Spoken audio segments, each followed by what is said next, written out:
Good morning. My name is Susan Reardon. I'm the staff hearing officer, and I call the meeting of Wednesday, December 11th to order. Today we have 6 items on our agenda. However, item D, which is 2302 Edgewater Way, I have a request to hear it first due to some scheduling conflicts. So I don't know, is there any member of the public here for that item? Okay, I don't have a problem moving it up. So we will hear that one first out of order, and then we'll continue on with A, B, C, and E, and then F. I don't have any announcements and appeals, although I guess I could re-announce that tomorrow at the Planning Commission hearing, there is an appeal hearing on a staff hearing officer decision for an approval of a project at 101 South Lacumbra Lane, and that is first on the agenda, so it'll be at 1 o'clock up at City Hall. Is there anybody in the audience who'd like to address the staff hearing officer on items not on today's agenda? No, seeing no one, we will go to Edgewater Way, 2302 Edgewater, if the applicant would like to come up. Good morning. Good morning. Good morning, Mr. Reardon. My name is Danny Cotto. I'm the case planner for this modification. This project is at 2302 Edgewater Way, the northeast corner of Edgewater Way and Mohawk Road on the Mesa. To orient you to the site, Mohawk Road runs north-south, and this is where Mohawk Road dead ends into Edgewater Way, which runs across the south part of the property. This property is very unusual. It's almost an exact equilateral triangle. The property lines are shown in blue. It's about 5,900 square feet. The house is about 1,000 square feet, shown in red, with a one-car carport, which is off to the side here. The proposal today is the project description is to do a number of remodel items and do a small, about 37 square foot addition into the back right here. There are 3 modifications that are required: a front setback modification along Mohawk Road to allow improvements into the building, windows and doors, and a new portion of a new front deck in that setback. A fence modification in this section of Mohawk Road to allow the fence to be over the 3.5 foot minimum. There's a little bit of confusion. The plans say 5 feet. My staff report says 6 feet. I conferred with the applicant, and they do desire a 6 foot fence for privacy in this area here. The existing fence is currently 6 feet as well. That's right. The existing fence is 6 feet. There's also an open yard modification required. Currently, the project, so there's a requirement on a single-family lot for a 1,250 square feet of open yard. It's supposed to be in one contiguous area, and it's supposed to be a minimum 20 by 20. This lot is less than 6,000, so it has, and it's on a corner, so it has a couple of not exemptions, but special requirements. And one is that it can be in multiple areas, and 2, what's the second one? Oh, it can be in the secondary front yard. But nevertheless, there's no area that actually is there's no single area that's 20 by 20 that meets any of the requirements. In fact,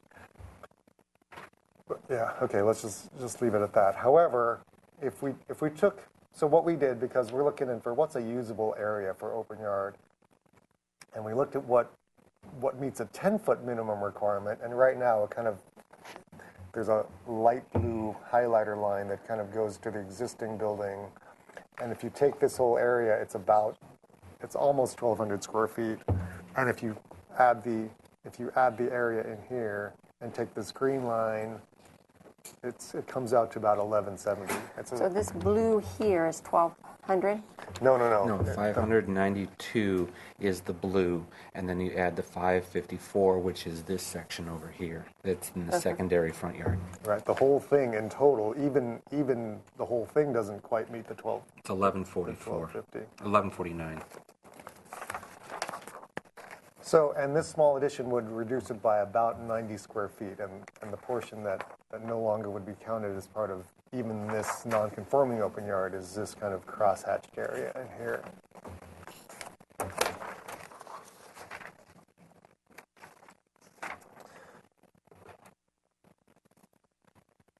So the front setback mod, okay, let's go to this, let's flip to the floor plan so you can see a little bit more about what's going on here.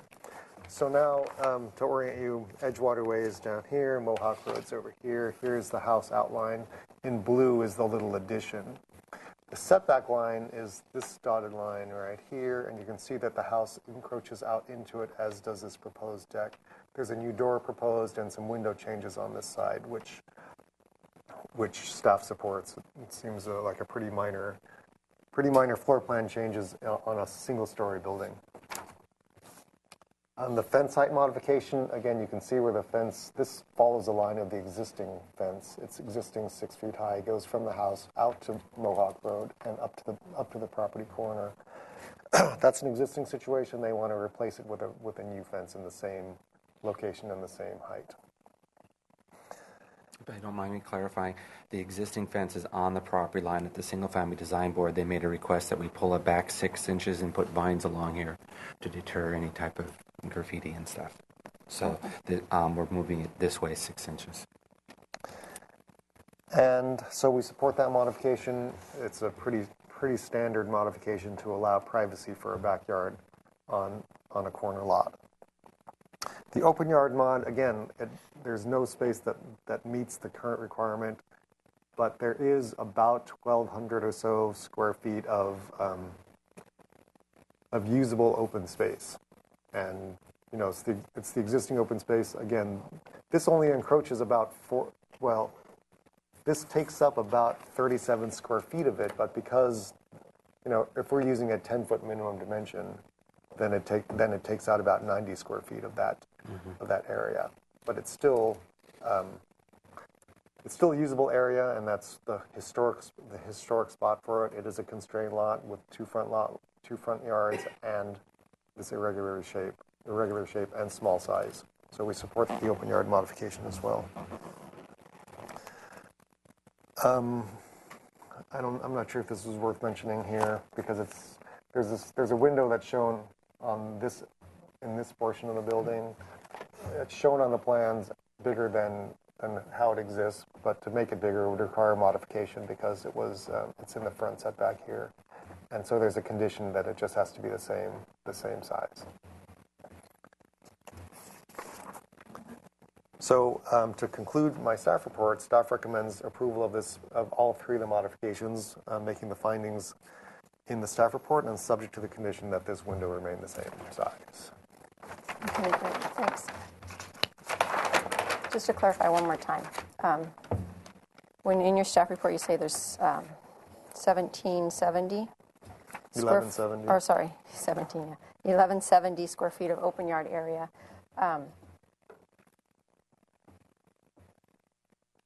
Yes, the numbers don't add up because. Well, this talks about the notes on the plan, Area B. It says it's contiguous with Area A and totals 554 square feet, but includes the area along the Mohawk frontage that is located within 10 feet of the front property line. Correct. So that's all this area. But does it include this here, this little guy? We only just took this first 10 feet because I went 10 feet times this dimension, which is this hatch mark. I didn't include this little piece. Right, and part of the make reason that 554. Part of the reason that these numbers don't add up to my numbers is we recalculated these numbers based on a little bit of remeasuring and including this area. So the 1170 is everything in this green. Okay, box. so that answers my question. So he included that area and I didn't. Okay, so yours, okay, great. Would you like to state your name for the record and add additional comments? My name is Paul Zink. I'm the architect for the record, and with me in the room is Pansy and Dennis Radkin. Pansy actually, this is her childhood home. They'd moved here in 1958. It was her parents that got the permit to convert the original carport into a living space and move the carport over to here. And so her mom passed away 3 years ago, and she's now fixing up the house, and they're going to relocate to Santa Barbara. So this family, it's a family home, and she's familiar with a lot of the neighbors. She's been coming up here for many times to help her mom as she was ailing, as well as coming up here now and just getting reacquainted with the neighborhood. Okay. Oh, the one last thing is the last sheet is also a survey. So the first thing we started was a survey of the property, so we have everything dialed in exactly the way existing. There was, if you looked in the city records, there was conflict about who owns this tree and the maintenance of this tree, and it actually turns out that it is in the public right of way versus being on the side of the property line. Yeah, actually, the survey was helpful because when I went out to the property and I went in the backyard, visually, it sure seemed like this was closer than 6 feet. But then when you scale it out on the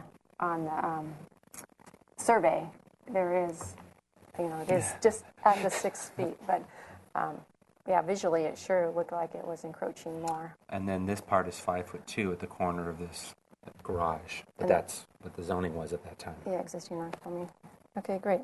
Is there anyone in the audience who would like to address the staff hearing officer on 2302 O2? Edgewater Way? No? Have we received any public comments, Kathy? No? Okay, I'll close the public hearing. Like I said, I did go out to the site and looked at it, looked at the surrounding neighborhood. It is an extremely constrained lot, very small, but that's kind of like this area too. It has its own little characteristics. I did have one question. I don't know if Danny was able to go to the Single Family Design Board, but I'm sure you presented it before. Yeah. Some of their comments regarding landscaping and screening. Can you kind of explain what they were talking about, like in terms of the public right-of-way? The question came up when we were doing this fence, and they said, what are you planning on doing for landscaping here? And I said, existing landscaping to remain. And they noticed that it was grass, some type of walkable crabgrass. And then they wanted me to move this fence over, and I volunteered to plant vines along here. And then the discussion of if you grass is not allowed in the public right-of-way, but it's an existing situation. People park right here, they get out of their car, and they walk to the beach.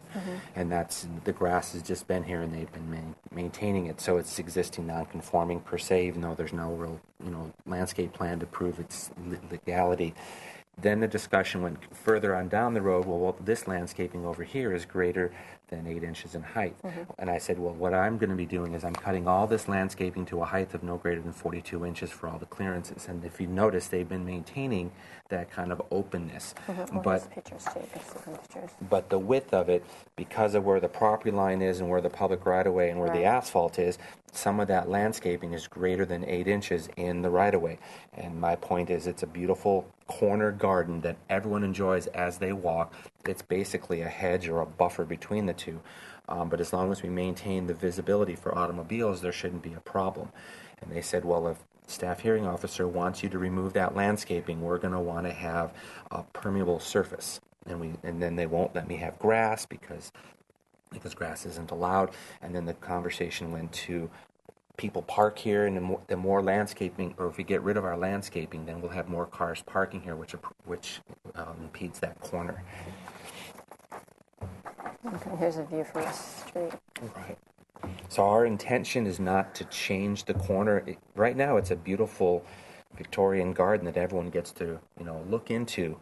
And, we'll just keep the height down and leave it at that. This fence, she says she's never had an issue with vandalism and graffiti, but putting a vine on it is not detrimental to the project.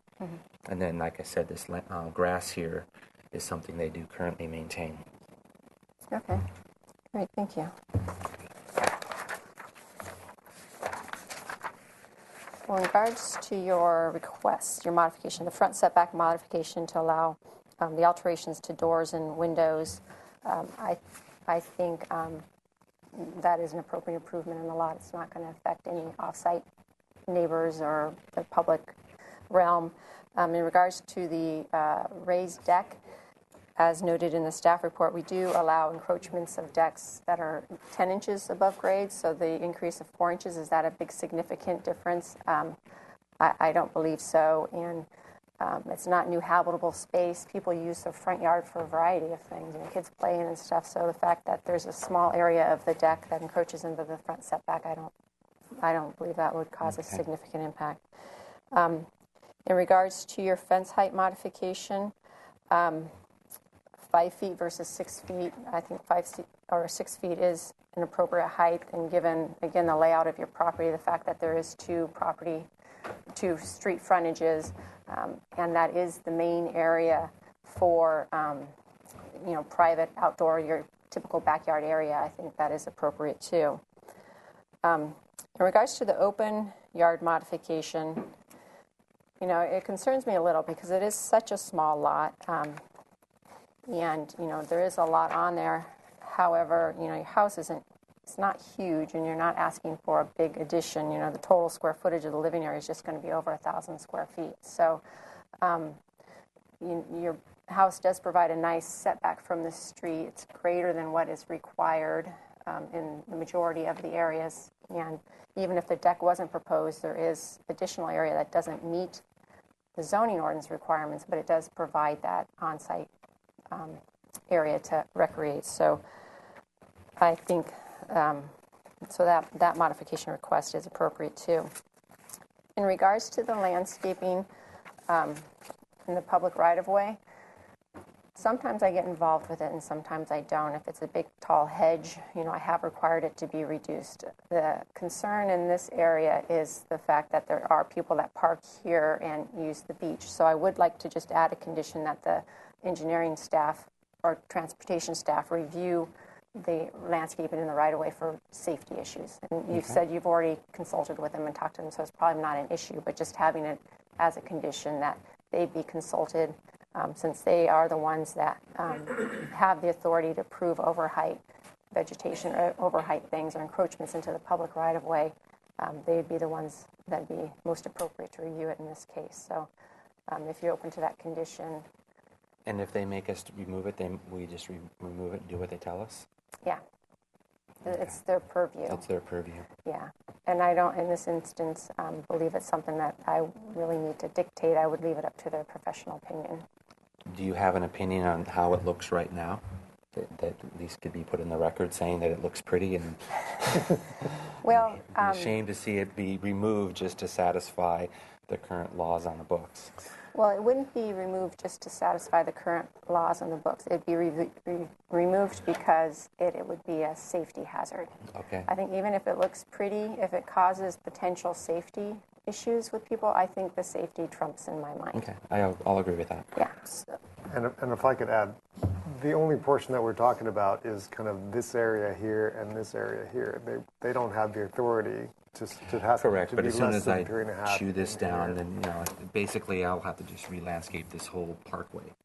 Understood. So if you have.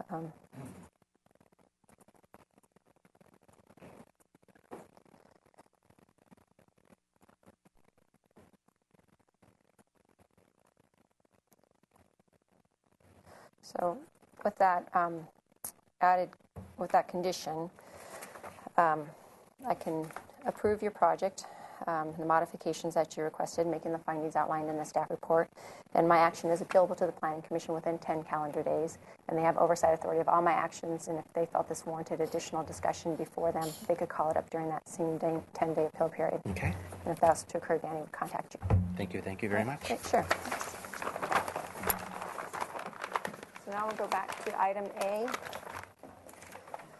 which is 2213 Santa Barbara Street, if the applicant would like to come up.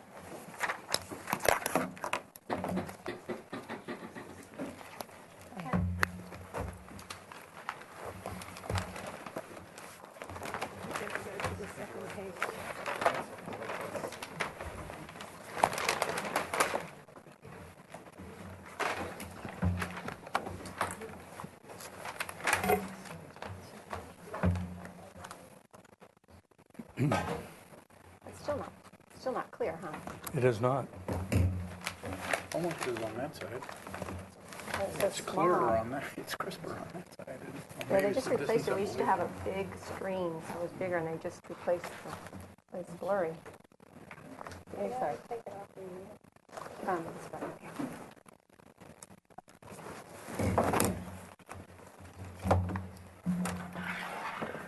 Good morning.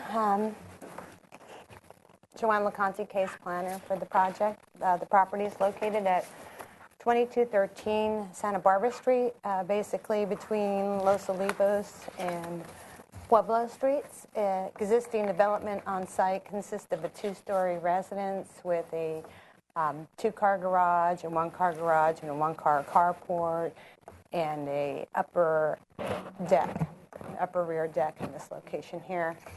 The proposed project involves 34 square feet of additions, a new entry court, new trellis, and alterations to windows, doors, and exterior lighting, and the northern property line in the interior setback. The request before you today is for a modification to allow alterations to windows, doors, and exterior lighting in the required interior setback of 10 feet. The dwelling, as currently developed, is located only 8 feet from the property line. And this is the legal non-conforming side where the windows and doors are located today. If you turn the page to the elevations, you will see that the number of doors and windows are proposed to remain the same. Did I get that one? Let's see. Okay. I think one more. Let's go one more. So this is the existing elevation, and the proposed is here. The number of doors and windows and the number of exterior lighting fixtures are proposed to remain the same. One door will be relocated slightly about 6 feet over from its current location. The window over here will be slightly larger, but in basically the same location. This window will be enlarged substantially and will be relocated. The adjacent neighbor fence is approximately 6 feet, and the roof overhang for this property shields the view of the windows from the adjacent property. Staff, this item was reviewed at the Single Family Design Board and was forwarded to the staff hearing officer with comment. I also like to note that for a 2011 zoning information report, there were violations outlined for overheight hedges. Oh, it fell off. For overheight hedges at the property.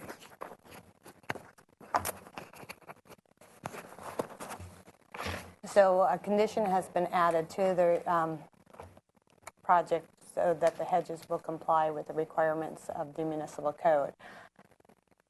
Staff can support the modification to allow the changes in the setbacks because the changes are located on the ground floor.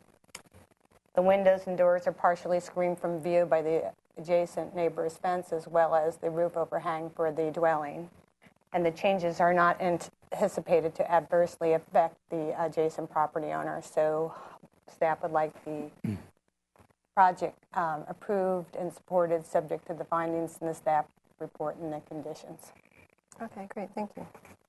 Would you like to state your name for the record and provide additional comments? My name is David Winitsky. I'm the architect, and with me is Dennis Fazio, the owner. The modifications being proposed are on an existing wall. The building at one time complied with zoning. Zoning was now changed from 8-foot to 10-foot setback. So all the changes are within that wall that was originally complied but does not now. The other thing to note is that the glazing, even though we've enlarged some of the openings, we've done a calculation of net glazing on the existing windows because they were aluminum frame windows. We're changing to much thicker framed wood windows, so it reduces the glazing area. And we've tried to stay below. Before we had about 50 square feet of glazing. We now have about 48.5 square feet of glazing.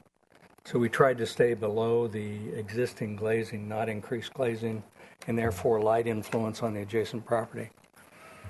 The other thing to note is the elevations.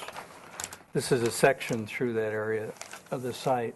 It shows the existing wood fence, existing hedge for part of the place where the openings exist, and the adjacent neighbor roof line and wall and upper terrace. So their property is a higher elevation than this property by 3 or 4 feet. It varies.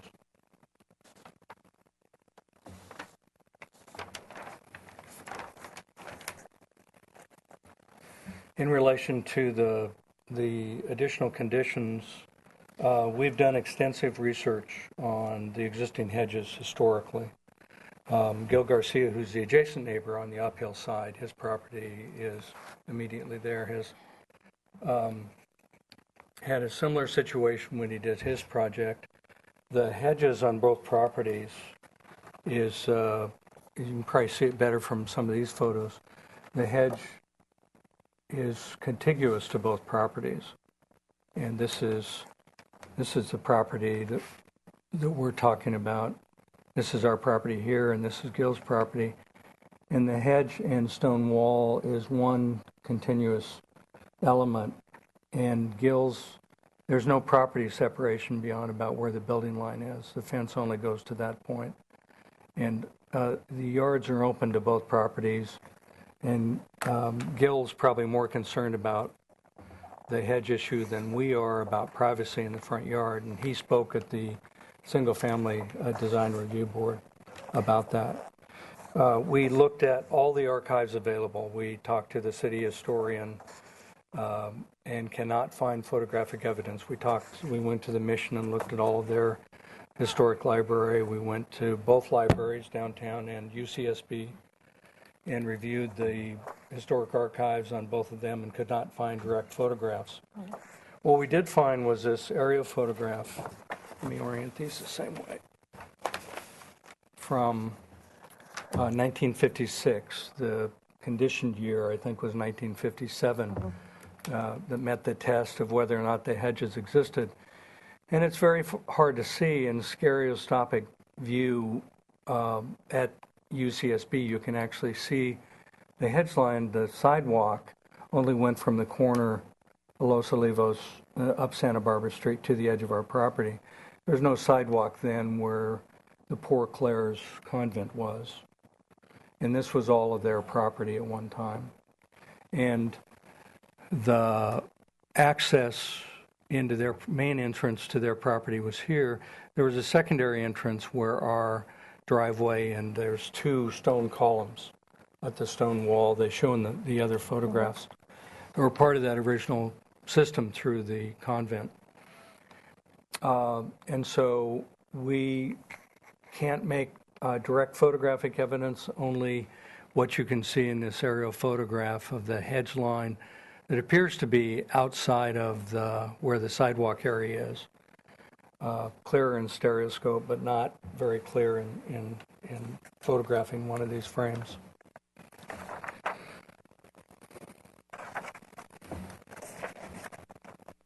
That's all I have. Okay, great, thank you. So, in terms of the neighboring property owner, here's your property. So Gil, you spoke to Gil regarding the changes and all that. So Yes.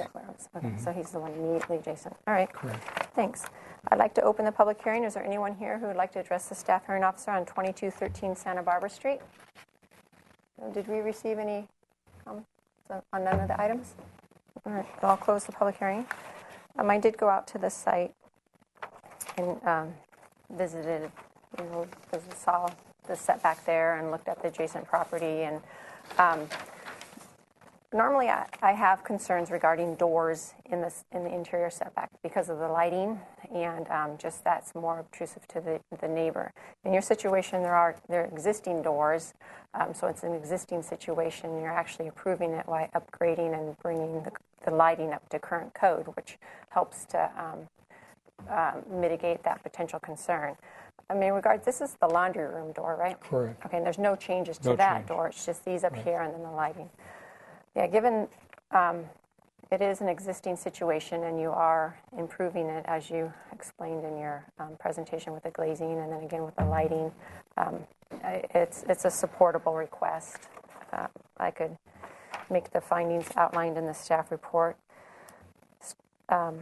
with the condition that staff's proposing. I know you provide a lot of information. This condition is more of a generic condition, and if it is found that it is nonconforming, this doesn't affect anything. It's not going to require you to cut it down to 3.5 feet.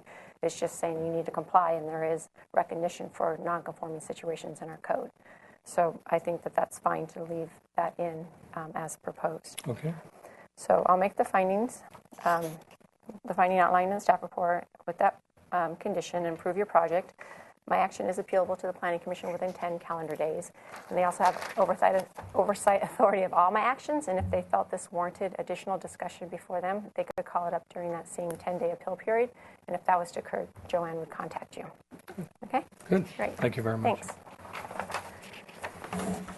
Would you like to keep these? Joanne File. might. Yeah, I would like to keep this, Okay. and we can discuss the hedge Good. issue at a later date. Perfect.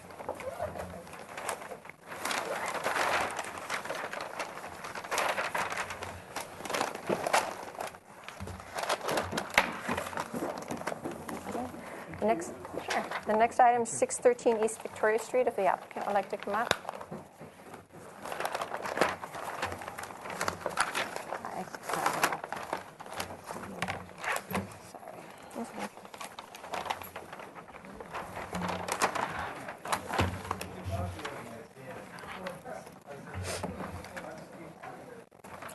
Anytime you're ready. Okay. This property is located at 613 East Victoria Street at the corner of Panchita and Victoria. The property is zoned R2. It's a 4,505 square foot lot.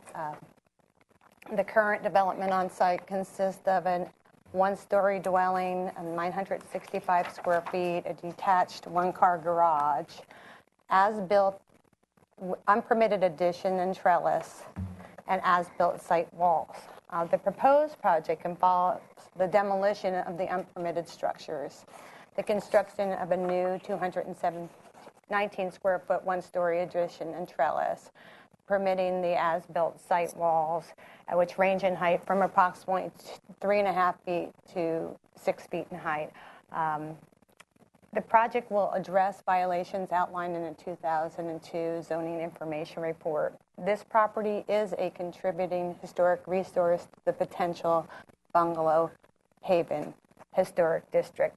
The requests before you today are for modifications to allow less than the required 1,250 square feet of open yard area and to allow the height of an as-built wall in this location here to exceed 3.5 feet within 10 feet of the front lot line and within 50 feet of a street corner. A little background, the existing height of the hedge and the fences in these locations are legal non-conforming, and that those items are addressed in the staff report. The gate along the driveway is unpermitted and is proposed to be removed as part of this project. The project was reviewed by the Historic Landmarks Commission and was forwarded to the staff hearing officer with comments. The existing development on site is non-conforming to the 1,250 square foot open yard area. The proposed project would be to demo and rebuild a permitted addition in the open yard area, reducing the open yard area to approximately 945 square feet. That complies with the ordinance, that portion, but is less than the 1,250 square foot required. The property is site constrained due to the two front yards as well as the very small size of the R2 lot. The other modification is to allow this as-built wall to remain in its location. Transportation operations staff has reviewed the wall and its location, and they don't find any traffic visibility issues with the wall to remain as it is. Staff is in support of the modification request. While the open yard area is reduced, it still fulfills the intent of the requirement and allows for a modest addition to this small dwelling while maintaining the character of the neighborhood. And due to the site constraints, there are other areas that, while they do not qualify, still provide an open yard area. Staff is also in support of the overheight wall due to the fact that it will help enclose the property to provide privacy for the dwelling, and it's not a traffic visibility issue, as well as it's not anticipated to creating any adverse effects to neighboring properties. Staff would like the project approved and supported based on the findings in the staff reports and the conditions of approval. Okay, great. Thank you. Would you like to state your name for the record and provide additional comments? I'm Lauren Deason, and I don't have any additional comments. You work with Don Sherry? Yes. do you spell your last name? Deason.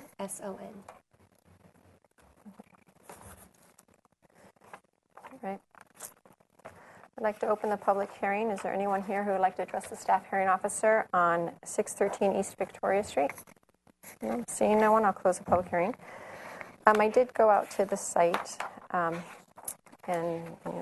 looked at it in the neighborhood, and this project's actually similar to the first one in that it is, substandard, like 1,500 square feet below, which is required. The house isn't huge and existing 965 square feet, and you're proposing to an addition to make it 1,184 square feet, so it's not real big. But it is constrained. And when I look at the areas available for open yard, it really is in the backyard area that's the most appropriate place. The front area, the front portion isn't as conducive. So what I did in part of my analysis is I also looked at the fact that if this wasn't a corner property and it was just a street, would it have adequate area? And my math shows if you take even that 10 foot, which the code doesn't, it actually is just over 1,250 square feet. So had it not been a corner lot, it would just meet it. In regards to the wall, the overheight wall at the front corner of the building, I think that's appropriate improvement. It's not blocking or impeding visibility for people coming off Panchita and trying to turn onto East Victoria Street, and people that are turning right off of Victoria Street. Is not impediment at all. I did notice, and I did look with the prior ZIR, there was some like Joanne said, some violations, one of which is there's stuff stored in the garage, and it's still stuff stored in the garage. So I would like to add a condition that prior to the final sign-off for the building permit for this particular project, that the items be removed from the garage.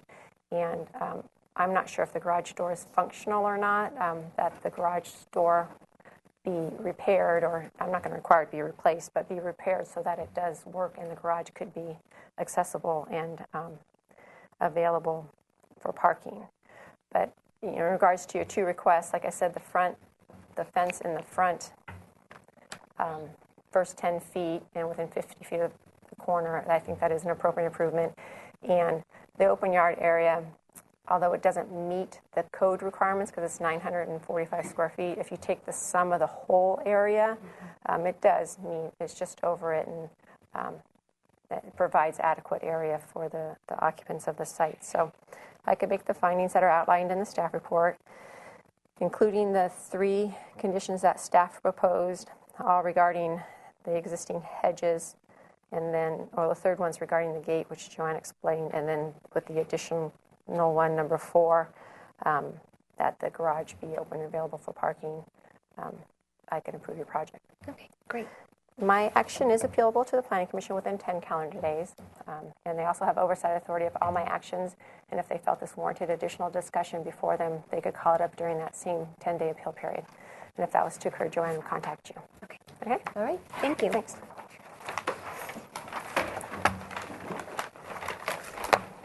The next project is 1426 Alta Vista Road.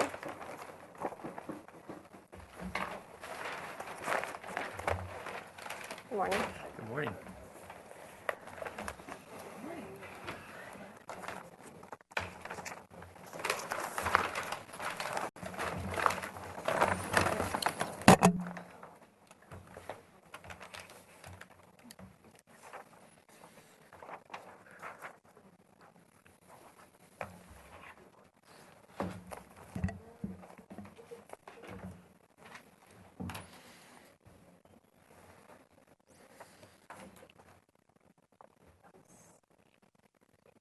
Hello. Does it work? Yeah, it's that one. Okay. Kelly Broadison, Assistant Planner, and I'm presenting a project today located at 1426 Alta Vista. Alta Vista this lot is zoned R2. And it's an 8,996 square foot lot on the corner of East Mitchell Terrena Street as you go up towards the Riviera and Alta Vista Road. There is an existing 1,900 square foot residence here and a 294 square foot garage with a storage area here to the north, this little rectangular area here. There's also another 604 square foot accessory building with a one-car garage here. So half the building is a garage and half of it's a rec room. And the proposal today is to do some work to this garage, which does not require a mod, and then also some work over here to keep an as-built roof trellis, which creates a breezeway between the laundry room and the main house, and also to convert an as-built conversion of a storage area here from storage to laundry. And this would be addressing violations that were prompted from a zoning information report. And the issue here is that because this house is on the corner, it has two front setbacks, and the existing work is within the front setback on East Mitchell Terrena Street. As you know, or as you can see here, the existing structures are already non-conforming to front setbacks on both Mitchell Terrena and Alta Vista. The interesting thing about this site, as you'll see from the photos, is that as you go up Mitchell Terrena, the grades drops about 8 feet from the finished grade here on Mitchell Terrena down to the graded finished pad of the building. So basically the roof structure is in line with the ground on the sidewalk. So due to this grade change, there's also significant vegetation. There's minimal visibility from the street. And the laundry room is well screened, and it won't be adding any new habitable space within the setback. Staff is in support of this project and this modification. Additionally, the Single Family Design Review Board reviewed the project and found the mod to be appropriate because of the fact that it's not very visible from the street and won't impact any neighbors' visibility. Therefore, staff supports the modification and recommends that you make the findings in the staff report. Great, thank you. And this is Brian Miller, the architect, who is here representing the applicant. Peyton Evans. Great, thanks. Do you have anything else you'd like to add? No, she said there's construction going on. There's actually no construction. It's existing non-conforming. Peyton purchases property with this already in existence. So Peyton's desire is just to make sure it's all, legal and appropriate and acceptable. Okay. And I guess the other added thing I wanted to comment is the concern, if it isn't passed, of the impact it would be of removing all this already being built and attached to the existing structure, which could actually be a negative factor as well. Okay. So great. That's my only comment. Okay. I'd like to open the public hearing. Is there anyone here who would like to address the staff hearing officer on 1426 Alta Vista? Seeing no one, I'll close the public hearing. I did go out to the site and looked at it, and I agree with staff's assessment. It's in the front setback, but it's I think it is providing a benefit, an appropriate benefit to the property owner in that it provides protection going from the garage to the house from the elements, and it, like Kelly said, it's below grade. It's an extension of the roof line that I don't think has any off-site impacts to the neighborhood, so I feel that's appropriate.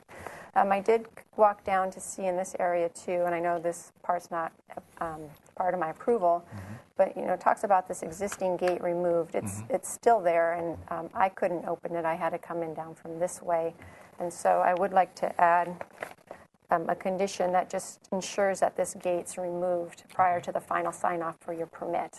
It is noted as a violation. It's just... It's going to be replaced. Well, it has to be removed unless you ask for a modification. Okay. Because it is within... Well, you can work with staff to see if it would need a modification or not. But at this time, I'm just going to put the condition that it be removed, and if you go through the process and get the permit, the proper permits and everything, then that's fine. It doesn't, the condition doesn't prevent you from asking for it at a later date. It's just as part of this application that it would be done. Okay. So with that added condition, I'll make the finding outlined in the staff report, and approve your project. And like you heard me say on all the other projects, my action is appealable to the Planning Commission within 10 calendar days, and they also have oversight authority of all my actions. And if they felt this warranted additional discussion before them, they could call it up during that same 10-day appeal period. And if that was to occur, Kelly would contact you. Great. Okay. Thank you very much. Thanks, sure. Thank you, Kelly. Yeah. So the next item is on the agenda is 2302 Edgewater, but we did take that item first. So we are moving to 943 Calle Cortita.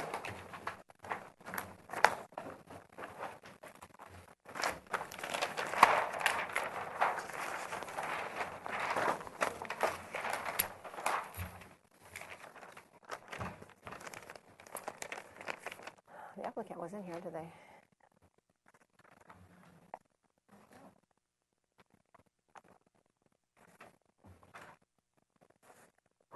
We are. Did you just come up? We've been sitting about 10 minutes. No, you haven't. I just saw him walk out. Anytime you're ready, Betsy. Okay. So, the request before you today is for modifications, front and interior modifications for as-built additions to this dwelling at 943 Lake Cortita. Give you a little background. There was an addition over the garage that was permitted in 1974. She might have muted you. There was an addition over the garage that was permitted in 1974. It doesn't show on these plans, but there is a second-story addition. Sometime shortly thereafter, we're not quite sure, our city inspectors have looked at this and think the addition happened in sometime in the mid to late 1970s. The addition of a laundry room, a kitchen was expanded, and a bedroom was expanded. Unfortunately, that expansion is right up and to the property line and goes a little bit beyond that. So in a 1998 zoning inspection report, these improvements were not identified, and the current property owner bought the property without knowledge through the ZIR of the violations. A current ZIR was done in earlier this year that did identify some of these violations, and that's what triggered the need for the modification for a building permit and to bring this up to code, and modifications to allow the setbacks, the setback encroachments. So staff supports generally the modifications, and included in that is there's a water heater enclosure and a patio cover that was constructed. We don't know exactly when that was constructed. We don't think it was constructed at the same time when these alterations were constructed, but they are not right up to the property line. So we also support modifications for that encroachment. However, we don't think this is going to be causing any undue hardship for the adjacent neighbors, and we think it would be unreasonable not to support a modification, given the fact that the additions, for the most part, other than this, have been there for over 30 years.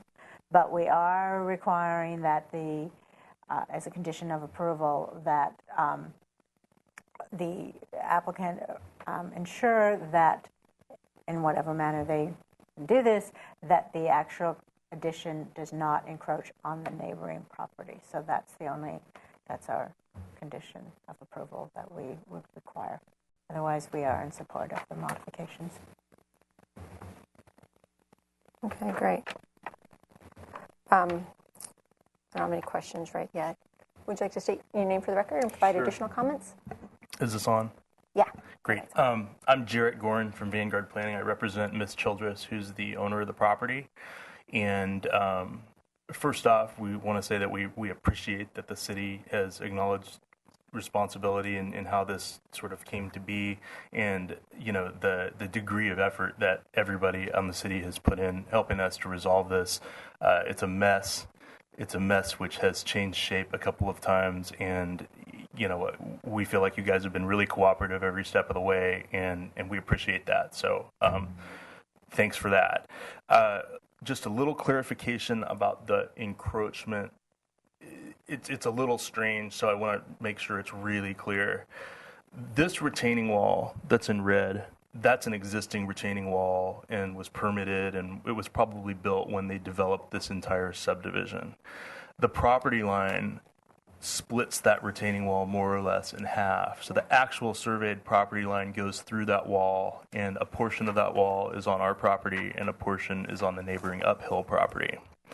So when the statement is made that a addition is encroaching on the property, it is, but the reason why it is by function and definition of this wall. The house was not actually expanded over the property line. What happens is when the house was expanded and appears attached to this wall, and when they did that, now this wall becomes part of the house itself and is no longer just a retaining wall. And since the wall encroached before, now the house encroaches. That's how this whole thing is operating and sort of gotten us to this last issue where we are now. So what the building department and staff is asking, and the condition that's on our staff report is, we need to make it so that's a separate retaining wall from the house, or adjust the property line if we can agree to something with the uphill owner. That would be the easiest and cleanest, and it wouldn't affect them. We would simply adjust that line to literally to the paint on the other side of this wall, and that would resolve everything. But we don't know if they're going to do that or have any interest in that. So there are other options available if they didn't agree to that. Far more costly, but could be done to meet that condition. So I just want to clarify that. And there's a portion of roof overhang here which also goes up to the property line, and the abatement for that is actually a lot simpler. That roof, it's just an open hanging eave, and it can be trimmed back so it doesn't encroach. So it's this area here that's really the real remaining problem, and what we're all focused on right now. Is there any improvements necessary for this wall face with the openings? That actually works because it's over 3 feet from the property line, and the window openings in it don't comprise more than 25% of the wall area. So it's okay as is. The overhang isn't and would need to change, but the wall, thank goodness, is okay. We actually have a couple extra inches there. Okay. All right. Do you have any other comments, or is that the main? That's pretty much it. We hope we can get these mods approved so that we can keep moving this thing forward and resolve it. It's been a major hardship for the owner. As you may recall, the stairs were also a problem, which had been overlooked in previous reports. My understanding is we're getting final on those tomorrow. She's rebuilt them at a significant cost. When we thought that was like the single remaining problem we had, I advised her to just fix it, and so now she's, invested that and done that too. That's not really directly applicable to the mods, but I think you guys should know about it. So that's pretty much all I have to add. Okay, great. Thank you. I'd like to open the public hearing. I do have one request to speak from Cheryl Schmant. If you'd like to come up here, and you can take the chair, and there's a mic right there.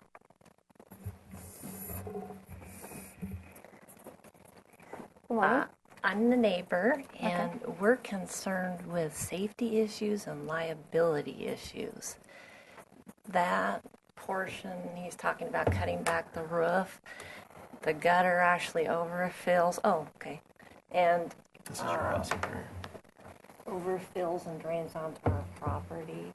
This is a noise issue. It's like a echo chamber. They had a dog that would sit there and bark all day, and neighbors from across the hill, other streets, were coming and complaining.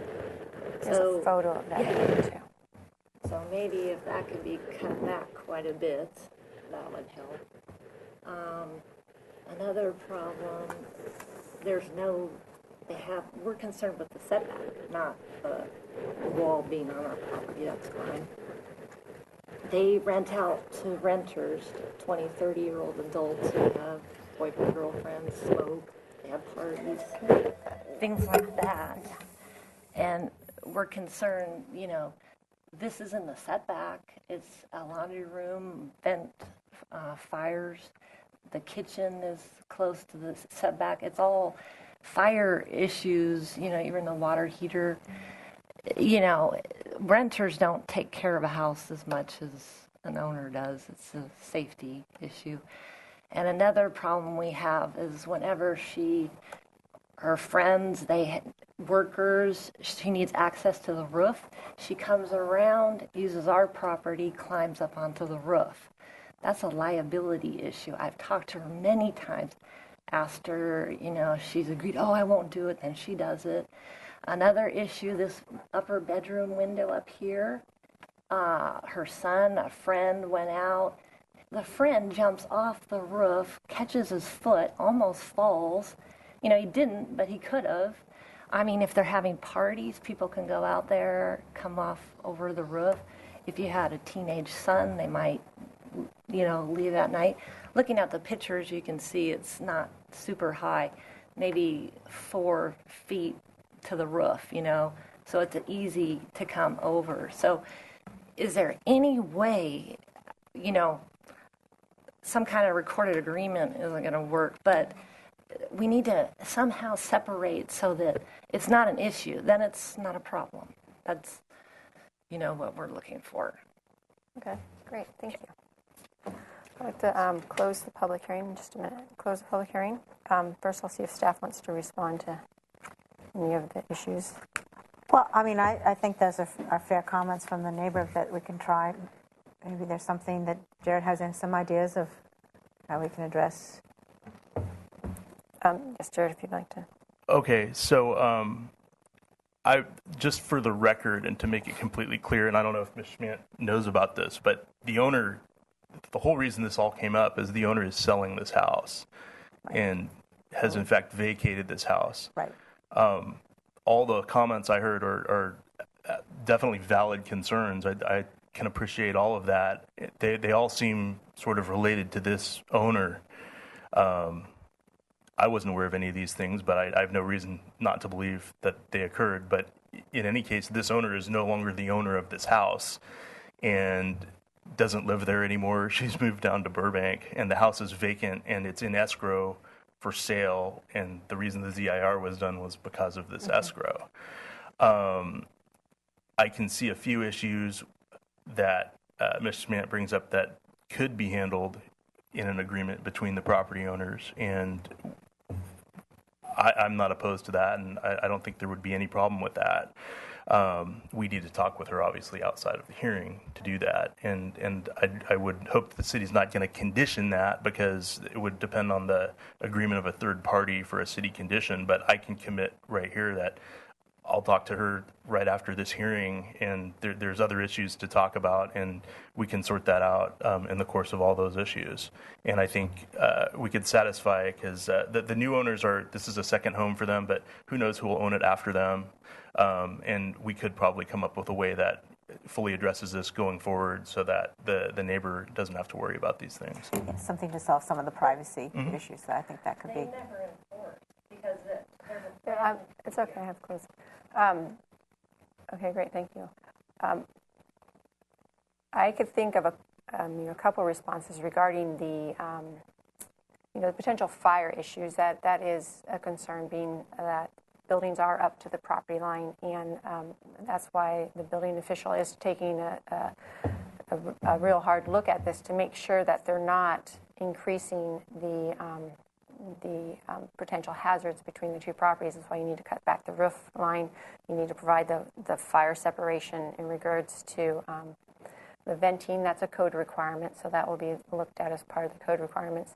In regards to renting of rooms, that's a common neighborhood situation. We don't prohibit the renting of rooms. If a second unit was added to the property, that would be something that we would enforce right away on. But in terms of renting a house or renting rooms in a house, that's just something that goes on in the community. And some renters are more courteous to their neighbors and some aren't, and that's unfortunate. If they're real loud and obnoxious, they contact the police department. And in terms of zoning, we can't regulate the renting of rooms, and sorry about that fact. It just looked like it was a condition of a planning approval of the upper bedroom. You're actually not on mic, but that's something that the staff could respond to, or I could respond to, that you're correct. When this property, and actually I'm the supervisor of the zoning information report, so early on I was involved when these issues came out, but then once it was obvious that a modification was necessary, I stepped away. But the history is that the city took some of the property away. There was a carport. They rebuilt the carport, and then they added over the garage, or they added over the carport and closed the garage for a room for mother-in-law's quarters. And at the time, the carport was constructed, and then again, when the second-story addition was constructed, they did need a modification off of Calle Cortita, and there was a separate condition that says that it couldn't be rented out as a separate unit. And so it's not a separate unit; it is a bedroom, and they share. Well, to our knowledge, assume they share the cooking facilities. It's it is rented out, but that condition was specifically that it's not a separate unit. At that time, there was exterior stairway proposed, and so there was the higher likelihood that it could be rented separately. So in terms of that. Just to add that there is no evidence that this has been used as a separate dwelling unit. There's no evidence of a kitchen in there. Correct, there was nothing. So I think some of your concerns, unfortunately, is the fact of what comes up in a neighborhood, renters versus not renters, and then the code requirements and the safety, the actual fire and that kind of it will be taken care of as part of the building permit issuance. So again, I went out to the site. I was out there originally when the ZIR came out. I went out to the site and to take a look to refresh my memory because I was out there before for a different thing. And this is a different situation than what we usually see. It has been there for a number of years, and unfortunately, the fact that the additions didn't have building permits wasn't called out when this owner. Or that they were a violation, wasn't called out to this owner that it was a violation. I don't know if she knows or doesn't know that the additions were there without a building permit. All I know is we didn't call it out, and that is a hardship on the property owner. A different situation that we call it, a different situation when we do call something out and not enforce. We never called it out, so that was an oversight of that report. But I do think in this situation, given the grade differentiation between the two properties, the fact that the water heater, it is set back about 3.5, 4 feet from the front property line. It's screened by existing vegetation, and again, there's a grade differentiation. I think in this particular instance, that these modifications are supportable. The lot, again, although it's not shown on this plan, it does have street frontage, Calle Cortita up here, and then Fellowship comes around this side, so it is a triangle lot.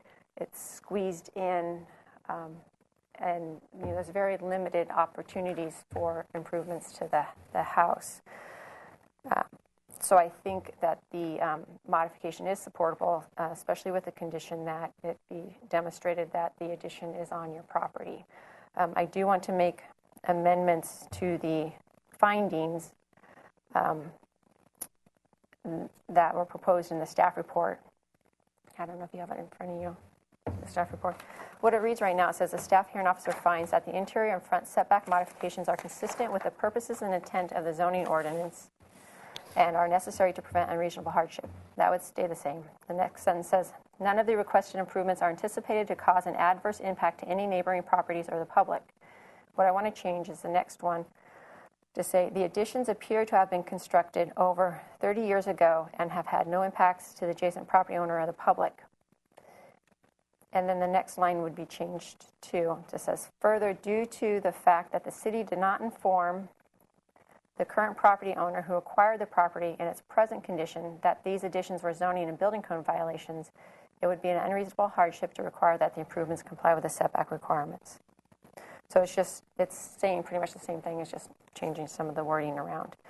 So with that revised finding and with the condition that the staff had proposed regarding the building to be on your property, that I can approve the project, and my action is appealable to the Planning Commission within 10 calendar days, And the appeal of my decisions are actually filed here at the planning counter. I don't know what your wishes are, but it's here at our planning counter versus City Hall. I wouldn't want you to go up there and get, run around. So it's filed here at our office.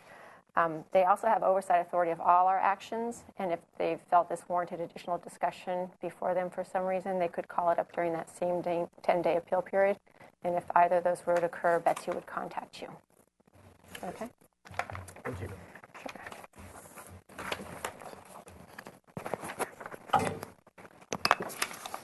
You can keep this.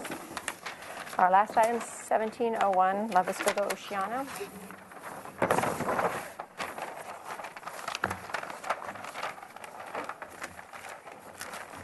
Is that different than this one? No, that's okay. Good morning. Morning.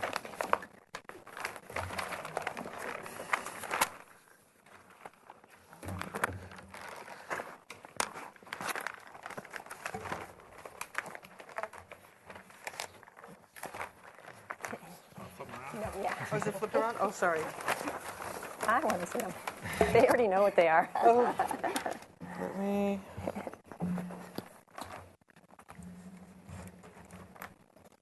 Do I have to click this on? I don't think she needed it. Nope. Go ahead. Okay. Good morning. This project is a new single-family residence that is at 1701 La Vista del Oceano. It was approved by the Architectural Board of Review back in 2006 and was part of a subdivision that was approved by the Planning Commission in 2004. This project is currently under construction. During staff's review of revisions to the site, it was determined that modifications were required for the fences and walls along the front of the pool, which are in this area that is highlighted in yellow, and and for the pool, although approvals have been obtained for similar improvements by the Architectural Board of Review. The first modification is for overheight walls along the front and next to the driveway if we exceed 3.5 feet in height. The first wall, which is this one right here, ranges from 3.5 feet to 7.5 feet. They are approximately 1.5 feet taller than what was the original approved by the Architectural Board of Review. The second wall, which is this one right here, is 2 feet across and was extended slightly over to provide for mitigation of the height of the pool and for landscaping.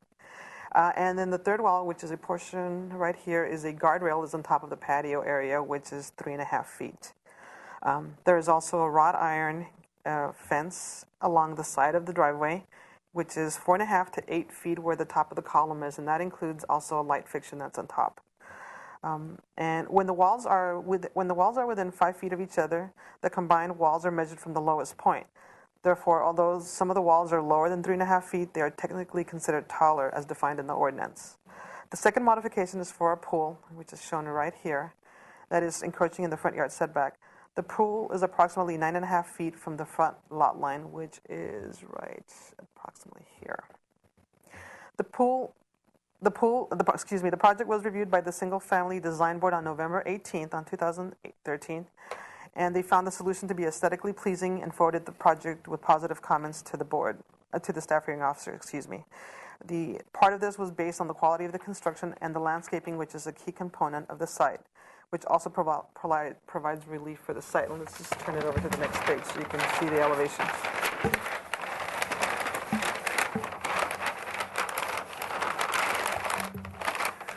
So this rendition here shows you in red. I'm not sure if you can see it, but along here shows you where the originally approved walls and the finished grade were for the previous rendition.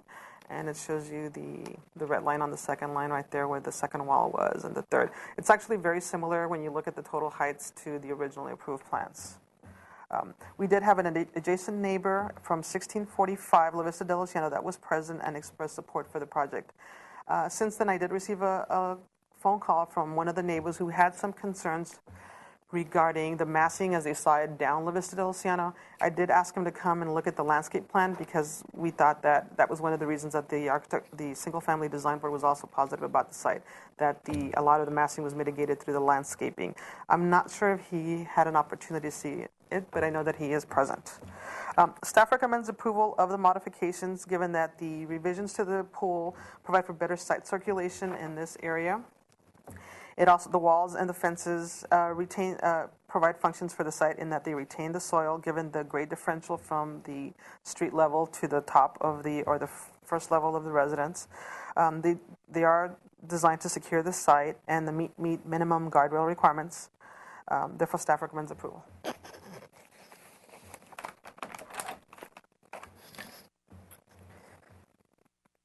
Okay, would you like to state your name for the record? Aaron Carroll, a landscape architect, and this is the owner, Jackie Page. Okay. Would you like to add anything else?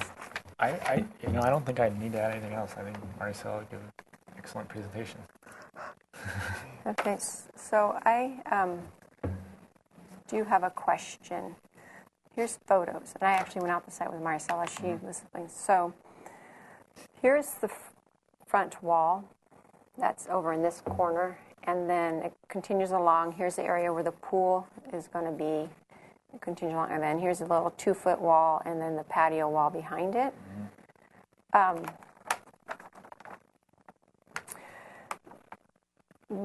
was trying to look at the grade.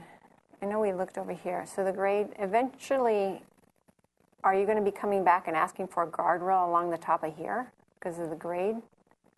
There's no guardrail needed on that wall because it's all landscaping above it.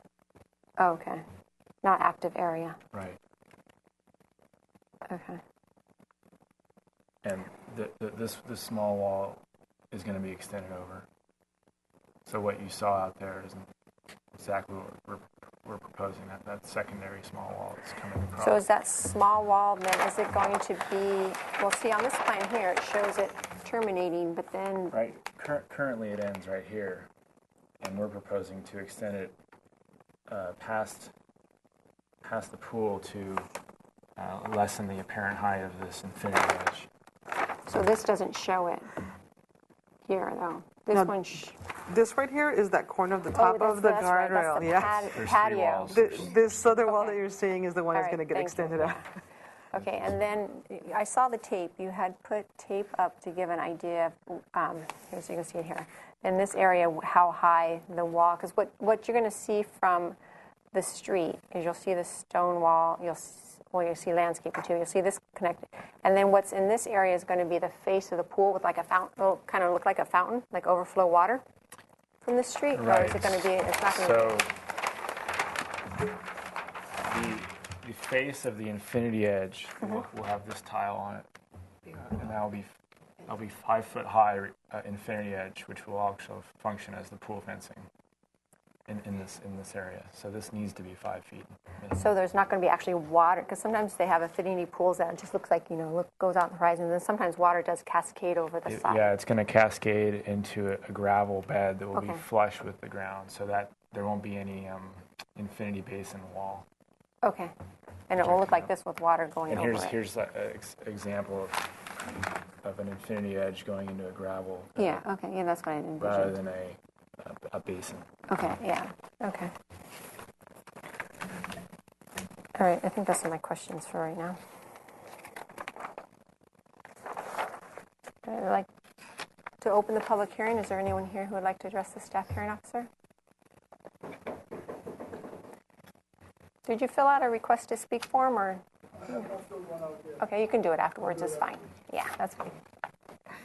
I have only one concern, and that's... If you want to state your name for the record. My name is Ilan Levy. I live on 1616 La Vista de Oceano, down the street from the proposed structure. My problem is not really with the pool, although I do find it unorthodox to have a front yard pool with such a small setback. And what I'll be looking for primarily is with a landscape plan that'll hide that from me.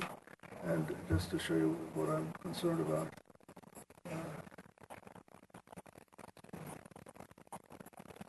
I have Parkinson's disease, so it takes me a little while to get at these things. My house is right here, so if I step in the middle of the street and look up, I see a lot of these blank walls. And you see even more of it if there are no construction vehicles around. I think it's not the pool, but the area beyond the pool that I'm seeing. Is that right? You're seeing this wall here primarily. That's the pool edge? That's beyond the pool? No, that's beyond the pool. Beyond the pool, yeah. So I'll be looking for whatever landscape. Here's the proposed landscape plan. Let's see if I can get this. The actual plan is in here too, if you want to see the okay. plan. This is that's the elevation. at growth, the elevation. The planting plan is right there, probably. Site sections. So we're proposing a hedge in front of that wall, which would screen most of that wall, as well as some bougainvillea vines that would grow up onto that handrail, guardrail. These are those olive trees that are already planted. And will they grow to hide, let's say, the edge of the pool? Yeah. We've also got the elevations smaller, easier to understand. So, here are those 4 olive trees. Maybe a few. If you want to flip it around so you can, that's fine. I've seen it. So if you were looking from La Vista to Oceano, obviously your view is kind of looking that way, Right. But I think I'm hitting, if you look at this is the street, and this is the property here. It bends around, so I really don't see this, but I see this area here. These lot lines are figurative. Right, so in this photo, this wall here, Right. that's this wall here. Okay, right. And we are proposing a hedge in front of that wall, so that would be all greened out. And also you'd see bougainvillea vines coming up. The pool is going to be about there. And we've also got plantings in front of that as well. Well, I also know that the neighbors who are immediately next to you don't object to this, so I'm hardly one to speak. But you're not going to see that's going to have a stucco finish with landscaping in front of it, so you're not going to see it. The walls are beautiful on the stone finish. They're really beautiful, nice house. The other thing is, am I going to be seeing a waterfall from the pool down the street? The tile we're using is sort of a earth tone sandstone color, so it's kind of look like the stone wall as well. And it'll have water cascading, but it's not a lot of water. And how do you mitigate for the noise of the waterfall? Oh, you don't even really. I don't think you'll hear it from where you are. I don't think I'll hear it. It's not a whole lot of water cascading. It's just a little bit. It's just a trickle. It's just to recirculate the water in the pool. Okay, fine. And there's In also that planter, there will be some plants outside of that, so it will lessen that. okay. Also, there's a lot over here that has a front yard pool type yard pool, vegetated pool, which is very, very nice. Okay. You just have to speak into the mic, sorry. That's all I got. Okay. Thank you. All right, thank you. Thank you. Is there anyone else who'd like to address the staff hearing officer in the center? No? Seeing no one? Did you receive any other comments? No, those are the only 2 comments. Okay. There were members of the public that were present at the single-family design board meeting, but their concerns were really based on some public light fixtures that were placed on the street, and that's been dealt with separately. Okay. It wasn't relevant to the project. Okay, great. I'll close the public hearing. Like I said, I did go out to the site and saw all the construction happening. It's a busy neighborhood. One thing Marcella didn't mention in her presentation is that as part of the subdivision, the Planning Commission did approve a front setback modification for the house. So the building does encroach into the front setback. So there was some acknowledgement of the slope and moving things towards the front of the property, which, given the slope of the lot, it does necessitate some walls. And I can understand the neighbor's concern, because when I went out there, anytime you go to a construction site, you're like, because it's under construction. You look, everything looks worse. I remember when Ralph's was being built on Carrillo and Chapala there. we've got lots of phone calls. What did the city approve? But, you need to be patient and wait for the finished product. So in looking at the situation, I understand the necessity for the walls. And in this instance, given the grade, what's proposed or what has been partially constructed mitigates some of the concerns. So instead of having a tall 12-foot high wall that you're trying to screen, you have stepped it back. And so in this area, it was 7 feet, you're saying? In this area, Correct. It was more like 4, I think. Mm-hmm. And then, that is over our 3.5 feet, but that's, just 6 inches over the height. The necessity or that already required a mod, but the fact that there's not 5 foot in between here, we have to combine the height. So I think the solution that has been proposed with the stepping of the walls is appropriate, and there is screening. The Single Family Design Board has reviewed that, and they are,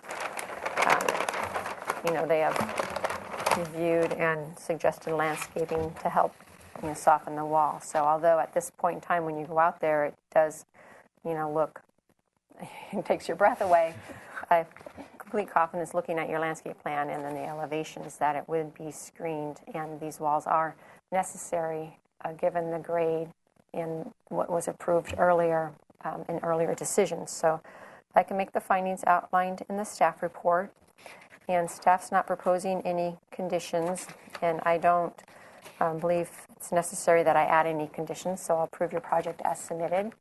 And as you heard me say on the other projects, my action is appealable to the Planning Commission within 10 calendar days, and they also have oversight authority of all my actions, and if they felt this warranted additional discussion before them, they could call it up during that same 10-day appeal period, and if either of those were to occur, Maricela would contact you. Okay. Thank you so much. Thank you. Thank you. And I adjourn the meeting. So you turn it off like this. Push the button inside here. Wait, where?